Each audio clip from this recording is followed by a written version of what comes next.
ঘন্টার জন্য 500 টাকা দেবে, সেটা বললাম। মানে ঘর মুছবে, বাসন মাজবে। আমি তার জন্য গালাগালটা দিলাম। কেন যদি তোমার গার্লফ্রেন্ড থেকে থাকে, তুমি শুধু একবার রাগিয়ে দাও, বাকি কাজটা সেই করে দেবে তোমাকে।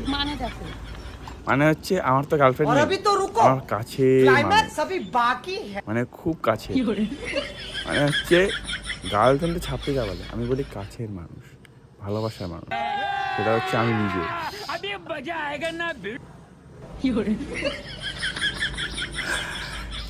এন্টারটেনমেন্টটা আমার সেই হয়, কিন্তু আগে আমার বন্ধুদের নিয়ে এন্টারটেনমেন্ট করতাম, তাহলে বন্ধু বান্ধব দিয়ে আর মজা আসছে না, যেন একটা গার্লফ্রেন্ড। তোমার মা যদি গালাগালগুলো শোনে না, হ্যাঁ কি বলবে? তোমার পুটকি মেরে দেবে। মা আমার পুটকি মারবে? হ্যাঁ। তাহলে বাবা তাহলে কার পুটকি মারবে?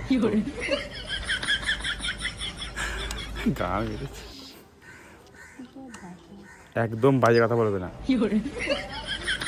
এই দেখ সবসময় সাবধানে রাখবি তোকে তো